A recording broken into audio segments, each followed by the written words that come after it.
Bonjour. Alors, en mathématiques, avoir de l'intuition, c'est essentiel. Mais qui parmi vous pourrait me donner des informations quant aux deux sommes qu'on va considérer?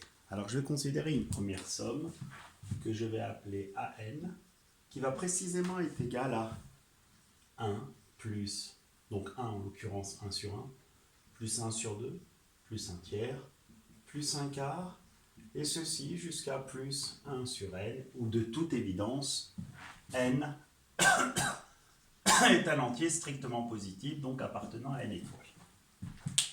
Donc on va considérer cette somme. Alors, cette somme, de toute évidence, dépend de n. Alors faisons quelques calculs ensemble. Alors si on venait à déterminer A1, ça ferait 1 sur 1, à savoir 1. A2, ça ferait 1 plus 1 demi, donc A1 plus 1 demi, ce qui fait 3 demi. A3, et le constat que l'on peut faire à partir de là, c'est que si on venait à déterminer un terme, on peut, de manière assez simple, l'exprimer en fonction du terme précédent, en ce sens que, et vous le voyez tous, si je vous demande d'exprimer AN plus 1 en fonction de AN, il est égal à AN plus 1 sur N plus 1. Donc de là, A3 égale à A2, à savoir 3 demi plus 1 tiers. Vous savez tous mettre au même dénominateur, ce qui fait 9 sixièmes plus 2 sixièmes, 11 sixièmes, A4, et je vous épargne la suite. Alors la question que l'on se pose, c'est si jamais n tend vers plus l'infini, quel sera alors le comportement de cette suite AN? Est-elle convergente? Est-elle divergente? Alors déjà, si vous maîtrisez cet outil de convergence ou de divergence, et si vous sentez bien les choses, que peut-on dire quant à la variation, aux variations de la suite à n? C'est une suite de toute évidence croissante, du fait que n plus 1 est égal à n plus 1 sur n plus 1, et que n sur n plus 1 est toujours positif. C'est une suite croissante. Alors, je vous laisse réfléchir. Que peut-on dire de l'éventuelle convergence d'une suite croissante?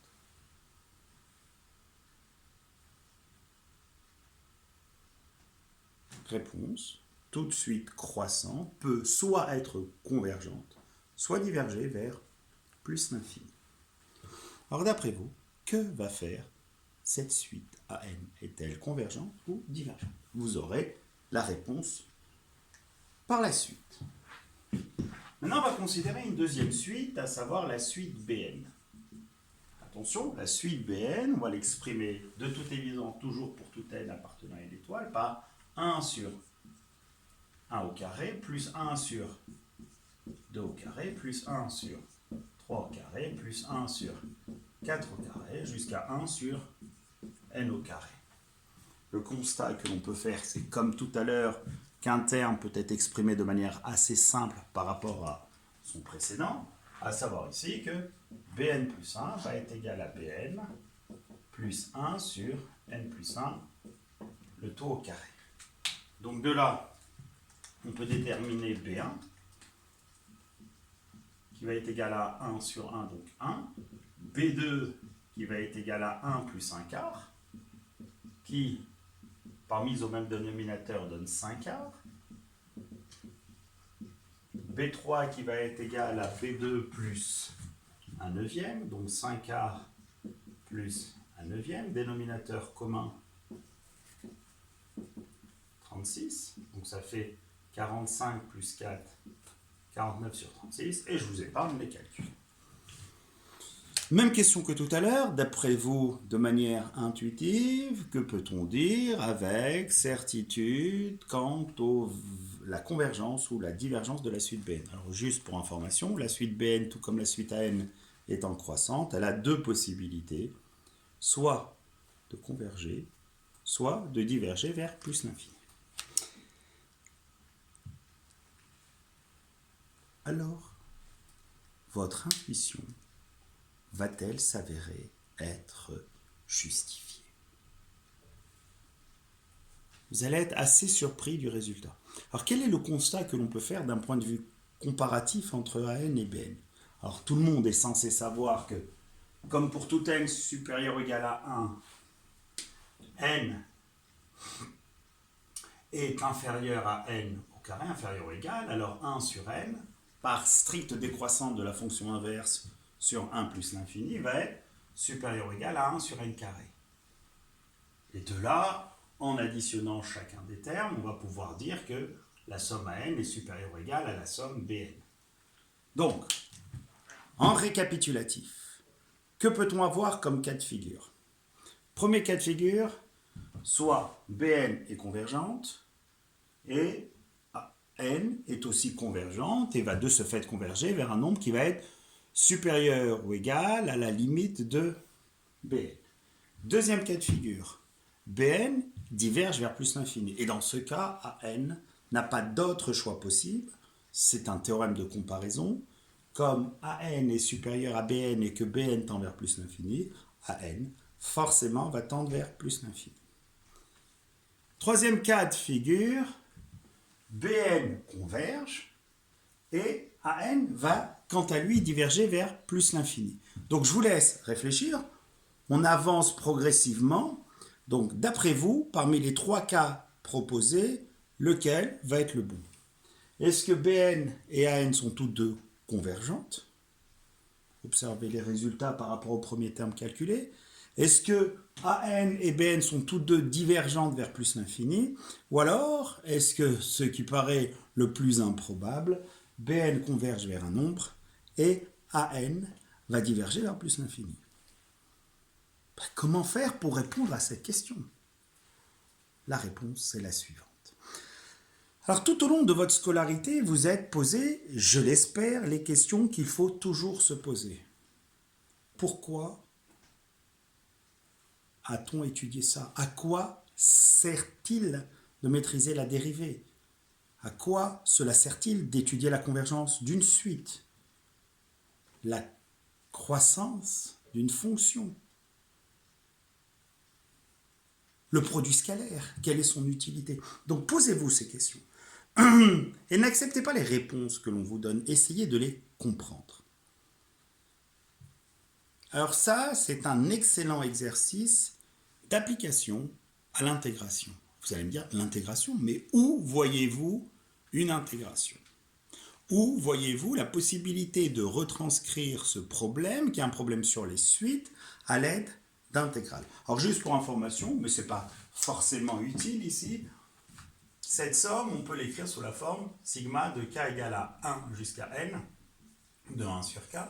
Et celle-ci, la suite bn, on peut l'écrire comme étant sigma, la somme de k égale à 1 à n de 1 sur k au carré. Réponse. Tout de suite. Alors si vous avez maîtrisé, ne serait-ce un petit peu, le cours sur l'intégration, vous êtes rendu compte que l'intégrale, dans certains cas, est liée à des calculs d'air. Alors on va d'abord, dans un premier temps, étudier l'éventuelle convergence de la suite AN, et je vais vous laisser le temps pour en faire de même pour BN.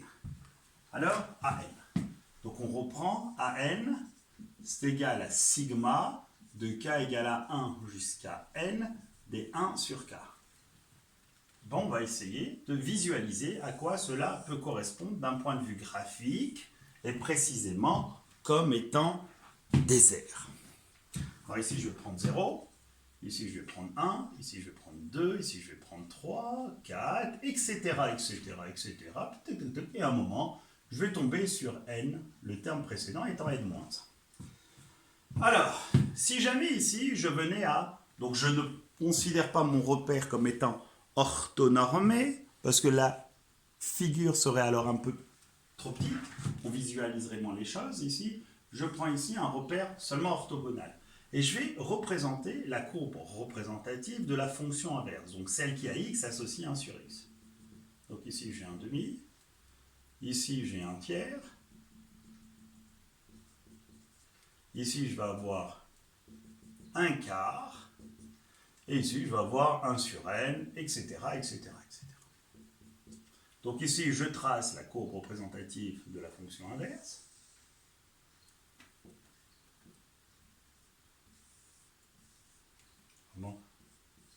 de manière approximative, hein, juste histoire que vous ayez une idée de la démarche. Donc ça, c'est C de f où f de x égale 1 sur x. Alors maintenant, on va essayer de faire apparaître, d'un point de vue graphique, la somme à n. Donc à n, c'est précisément 1 plus 1 demi plus 1 tiers, et ceci jusqu'à 1 sur n. Alors ce 1, on le visualise où 1, il est ici. Parce que l'aire d'un rectangle, précisément, est égal à la longueur fois la largeur. Or ici, on a 1 et 1. Donc ici, l'aire de ce rectangle vaut 1. Vous avez de toute évidence, je l'espère, compris que l'aire de celui-là vaut 1 demi, l'aire de celui-là vaut 1 tiers, l'aire de celui-là vaut 1 quart, et au final, l'aire du dernier ici vaut 1 sur n. Donc AN, en vérité, c'est représenté comme étant la somme des aires des rectangles ici en rouge. Mais regardez ce que je vais faire. Je vais légèrement décaler, translater mes rectangles et pour obtenir cela. Donc ici j'ai ça, ici j'ai ça, ici j'ai ça, ici j'ai ça, etc., etc. Et cette fois-ci, je vais décaler là, donc je vais atteindre n plus 1. Donc ici, je ne vais pas prendre les rectangles en rouge, je vais prendre les rectangles en bleu.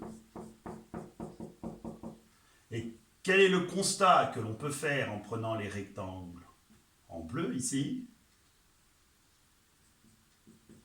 C'est que la somme des aires des rectangles bleus, tout comme la somme des rectangles rouges, est égale à AN. Ah, mais alors? Donc que remarque-t-on de la somme en rouge? Donc la somme des rectangles en rouge, regardez et réfléchissez, elle est précisément inférieure à quoi? À cette aire plus l'aire sous la courbe représentative C de F. Donc on va dire que AN, la somme à n, est inférieure ou égale à l'aire du premier rectangle, en l'occurrence 1, plus l'aire délimitée par la droite d'équation x égale 1, la droite d'équation x égale n, l'axe des abscisses et la courbe représentative de la fonction f.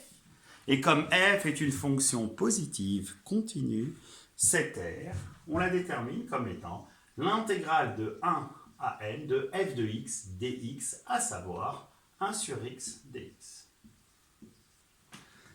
Mais maintenant, cette somme d'aires représentée en rouge est égale aussi à la somme d'aires représentée en bleu.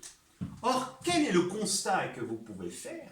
C'est que la somme des aires représentées en bleu est supérieure à l'aire sous une courbe. Donc elle-même, AN, est supérieure ou égale, je vais écrire en bleu, à quoi? À l'aire délimitée par la droite d'équation x égale 1, cette fois-ci la droite d'équation x égale n plus 1, l'axe des abscisses et c de f. Ce qui donne, grâce à l'intégrale de 1 à n plus 1 de f de x dx, donc 1 sur x dx. On a presque fini. Pourquoi a-t-on presque fini?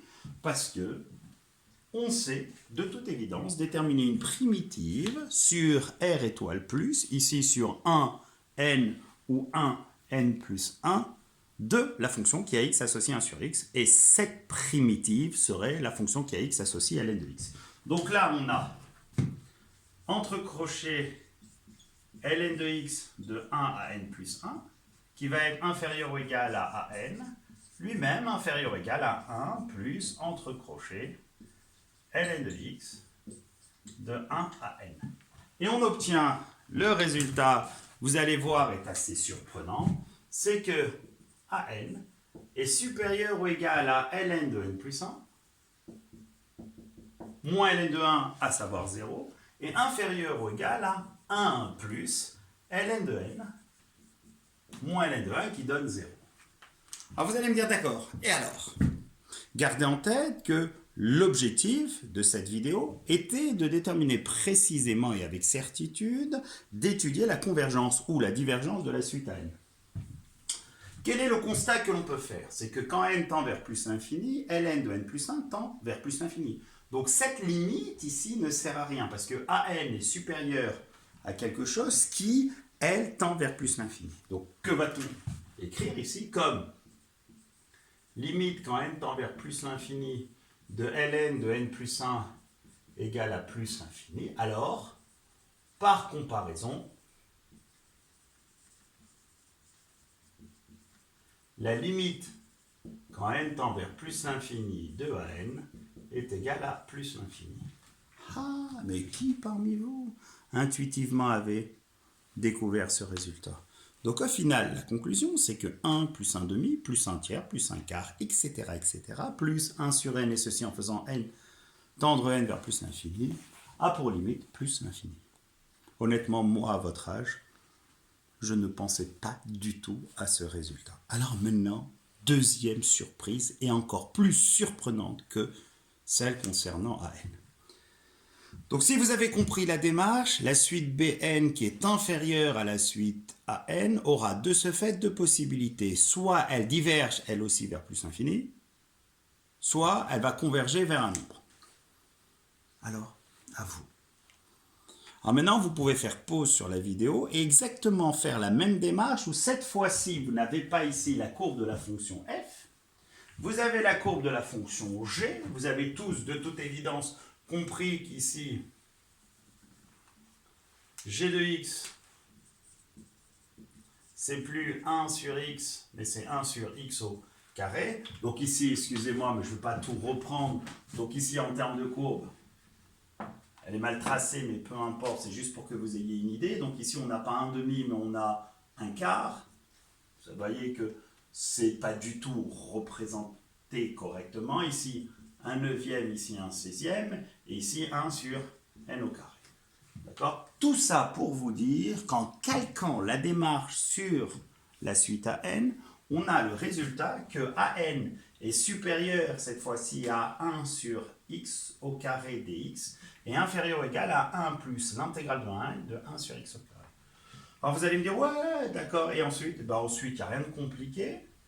Primitive sur 1 plus l'infini de la fonction qui est x associée à 1 sur x étant moins 1 sur x au carré, excusez-moi, étant moins 1 sur x. Donc il va rester ici, moins 1 sur x, et ici, moins 1 sur x. C'est plus AN, c'est ici BN. Et on obtient alors, tac, tac, tac,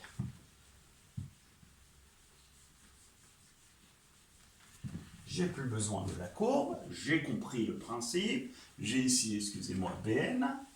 Donc de là, je vais avoir que Bn est supérieur ou égal à moins 1 sur n plus 1 moins, ce qui fait plus 1. Et ici, inférieur ou égal à 1, plus moins 1 sur n, donc moins 1 sur n, moins, ce qui fait plus 1 sur 1. Donc en conséquence de quoi, Bn est supérieur ou égal à 2 moins 1 sur n, et 1 moins 1 sur n plus 1. Alors vous allez me dire, et alors? Où parlez-vous ici de résultats surprenants? Le résultat surprenant, on va l'obtenir ici. On sait que ça, quand n tend vers plus l'infini, ça tend vers 1. Et que ça tend vers 2. Juste pour information, histoire de revenir sur cette histoire de convergence ou de divergence, si Bn est encadré par deux suites dont celle qui minore converge vers 1 et celle qui majeure converge vers 2, qu'est-ce qu'on peut dire de l'éventuelle convergence de la suite Bn? Attention, attention, attention. On peut dire que soit Bn converge, et dans ce cas, elle converge vers un nombre qui sera compris entre 1 et 2, soit elle diverge sans limite. Or ici, la suite Bn ne peut pas diverger sans limite. Pourquoi? Parce qu'elle est croissante. Et du fait d'être croissante, elle va forcément ici converger. Donc en conséquence de quoi, Bn étant croissante,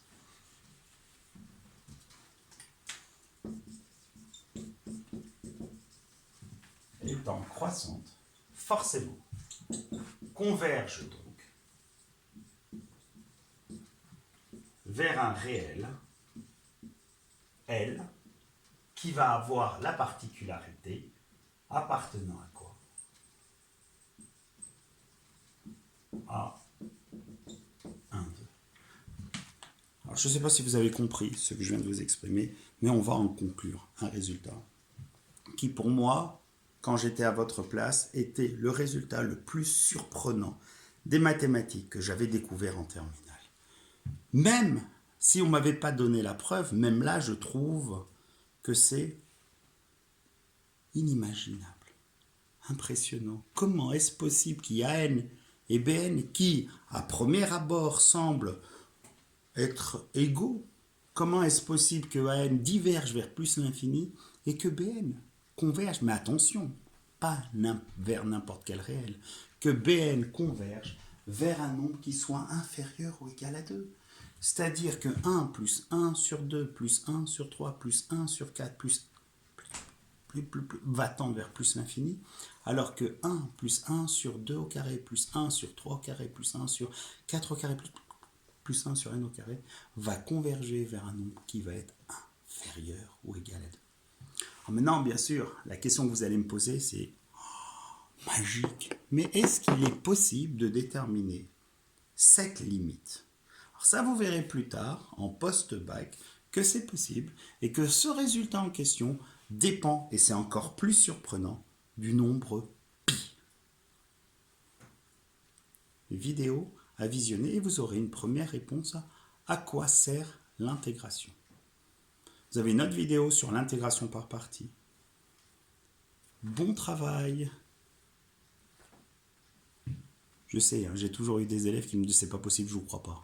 Alors reprenez la vidéo dès le début, vous allez voir qu'il n'y a pas d'erreur.